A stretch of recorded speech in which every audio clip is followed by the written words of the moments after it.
Owen Mitchell sat alone at the corner table of Evergreen Steakhouse, staring at the empty chair across from him. The woman he'd been talking to for the past 20 minutes had just disappeared into the kitchen without explanation. 20 minutes of easy conversation. 20 minutes of warmth he hadn't felt in 4 years. And then she was gone, like he'd imagined the whole thing. He pushed his chair back, reaching for his coat before the familiar weight of embarrassment could settle fully into his chest. He should have known better than to expect anything different. Hope had a way of humiliating him these days. Then the front door burst open. A blast of icy air swept through the restaurant, carrying snow and chaos with it. A woman stumbled inside, soaked to bone, her coat darkened with melting snow, her breath coming in short, frantic gasps. She scanned the room wildly until her eyes locked onto Owen's. She crossed the floor quickly, boots squeaking against the tile, and stopped at his table. "I'm so sorry I'm late," she said breathlessly. "I'm your date." 5 words. And just like that, everything changed. Earlier that evening, Owen had spent the entire drive to Evergreen Steakhouse, convincing himself that this wasn't a betrayal. His daughter, Harper, had wrapped her small arms around his neck that morning and whispered that Mommy would want him to be happy. Harper was 8 years old. She shouldn't have to carry the emotional weight of her father's grief. And yet here they were. For years had passed since the accident that took Claire on Christmas Eve. For years, and Owen still couldn't look at holiday lights without seeing the red and blue flashes of police cruisers reflected in snow. Still couldn't hear Christmas music without feeling hollowed out. This whole thing had been Travis's idea. His business partner, his closest friend, had cornered him at the construction site 3 days earlier. Phone already in hand. "She's kind," Travis had said, showing him a profile picture. "Her name's Autumn. She's been through loss too. Just one dinner. Owen, that's all I'm asking."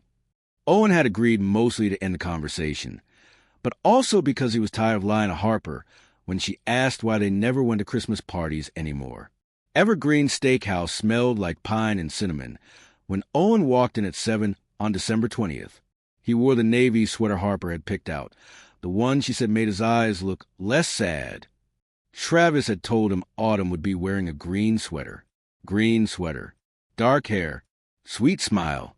Owen spotted her immediately. She was sitting alone near the entrance, dark hair falling past her shoulders, wearing a forest green sweater. She was looking down at her phone, shoulders slightly tense, and something about her posture made Owen think she might be nervous too. He cleared his throat softly when he reached her table. She looked up, and Owen was struck by the warmth in her eyes. Her smile was genuine, reaching the corners, and something shifted inside his chest, just a small crack in the wall he'd built around himself. He introduced himself, stumbling slightly over his words. She gestured to the empty chair, and he sat.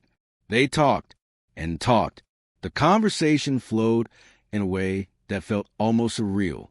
She asked about his work, and Owen found himself telling her about Mitchell & Sons Construction, about projects and deadlines, and the satisfaction of building something solid. She listened like it mattered, nodding, asking thoughtful questions. He asked about her family. She told him about growing up in Denver, about loving the mountains in winter. She mentioned losing someone close to her, and the quiet gravity in her voice made Owen feel less alone. He spoke about Claire without saying her name at first, testing the ground. The woman didn't flinch, didn't offer empty sympathy. She simply listened. Time slipped by unnoticed. Owen told her about Harper, about how his daughter was the reason he got out of bed on the hardest mornings. The woman smiled and said she understood what it meant to live for someone else. A fragile connection formed, delicate, tentative, but real. Then her phone buzzed. She glanced at the screen, and something urgent crossed her face. She stood abruptly, apologizing, and said there was something she needed to take care of. Then she walked toward the back of the restaurant and disappeared through a door marked staff only. Owen stared at the empty chair. He felt foolish. Of course this was how it ended. He reached for his coat again. A young waitress approached with a nervous smile. "Sir, are you waiting for Miss Reed?" she asked. Owen froze. The waitress explained that Miss Reed had called the restaurant about 30 minutes earlier. Her car had broken down on Interstate 70 due to the snowstorm. She'd asked if someone could let her date. No, she was running late. The words hit Owen like a physical blow. Miss Reed, Autumn Reed, the woman he'd been pouring his heart out to, wasn't his blind date. Heat crept up his neck. He'd sat at the wrong table, told a complete stranger about his dead wife and his daughter. And she'd listened, because she was kind or polite or unwilling to interrupt. He glanced toward the kitchen. She must have realized a mistake. The waitress asked if he wanted to wait. Autumn would likely be another 30 minutes, maybe more. Owen should have left. But something kept him there. Maybe it was Harper's voice telling him to try. Maybe it was exhaustion from carrying grief alone. Or maybe it was the memory of being understood. "I'll wait," he said. 45 minutes passed. The storm outside worsened. Snow spiraled past the windows, thick and relentless. Then the door flew open again. A woman stumbled inside, soaked and shaking. When her eyes found Owen, she crossed the room and stopped in front of him, apologizing breathlessly. Her car had died. Her phone battery had run out. She'd walked the last 2 miles through the storm because she'd promised to be here. This was Autumn Reed. Owen stood, telling her it was okay, asking if she was all right. She nodded and sat. That was when the woman in the green sweater returned, carrying a blanket and a mug of hot cocoa. She draped the blanket around Autumn's shoulders and smiled knowingly at Owen. "Looks like your real date arrived," she said kindly before walking away. Owen realized then that she was Maya, the restaurant manager, and she'd known all along. Owen and Autumn talked until 10 that night. They exchanged numbers before stepping out into the quiet, snow-covered streets. He drove her home. When he dropped her off, he told her he was glad he'd waited. And for the first time in years, he believed it. The next morning, Owen invited Autumn and her younger sister, Lily, to his workshop to make wooden ornaments with Harper. Harper adored them instantly. The workshop filled with laughter, sawdust, and something dangerously close to belonging. By the time they left, Owen knew he was in trouble. The following days unfolded like a dream. Gingerbread cookies, a winter festival. Shared grief spoken softly between moments of joy. Harper grew attached quickly. Lily began to smile again, and Owen started to hope. Then Christmas Eve arrived. Autumn came over that morning to make cinnamon rolls, using her mother's recipe. The kitchen filled with warmth and sugar and laughter. For a few perfect hours, everything felt right, until Autumn's phone rang. It was a job offer. Senior accountant. Phoenix, Arizona. $85,000 a year. She had to decide immediately. They sat in silence, knowing what it meant. Autumn had to go. And just like that, hope slipped through Owen's fingers again. That afternoon, Autumn left to start packing. Harper cried that night, and Owen held her, telling her everything would be okay, while wondering if he was lying. Autumn and Lily left Denver on December 26th, and winter closed in around the house once more. December 28th arrived with warnings blaring from every news station. A massive winter storm was moving down from Canada, the worst in a decade. Schools closed early. Businesses shut their doors. The sky hung low and gray, heavy with threat. Owen made sure Harper had her gloves, her scarf, her boots.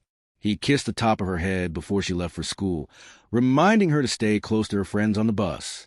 Travis called to check in, promising to help if things got bad.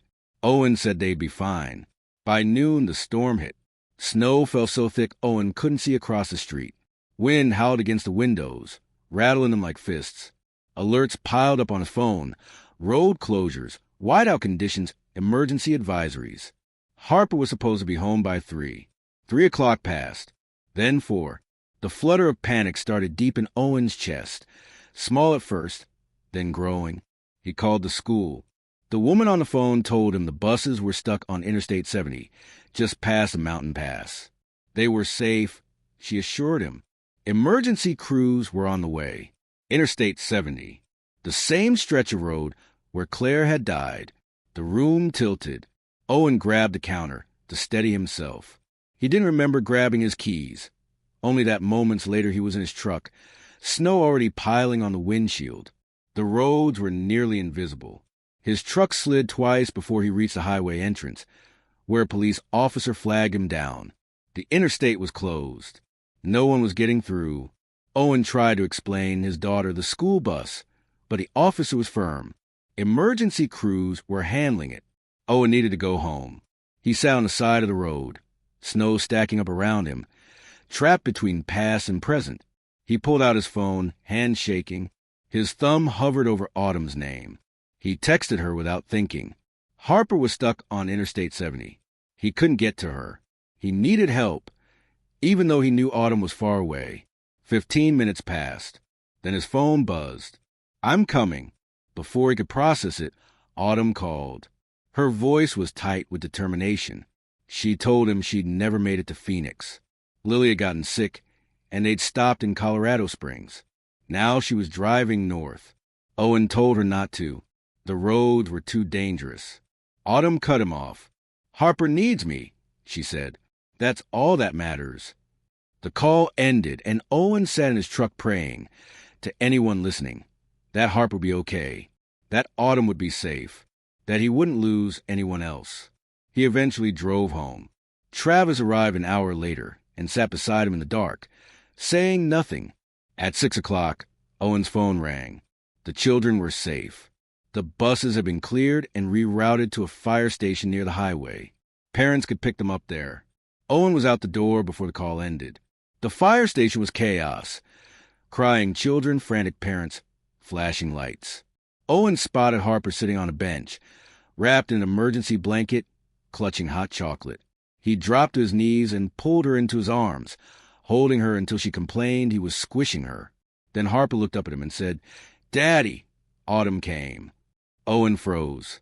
Harper explained that a woman had arrived before the fire trucks, had helped open the bus doors, stayed with the kids. She'd known Harper's name. She'd hug her and promised everything would be okay. Owen searched the room wildly. A firefighter told him Autumn had left 20 minutes earlier. She'd refused medical attention and said she needed to get back to her sister in Colorado Springs. Travis insisted on taking Harper home. "You go," he said. "Don't think twice." Owen drove south through the clearing storm, heart pounding. The hotel was quiet, dimly lit. The front desk clerk gave him the room number. Lily answered the door, pale but alert, recognition lighting her eyes. Autumn sat on the bed, staring at her hands. She looked exhausted, fragile.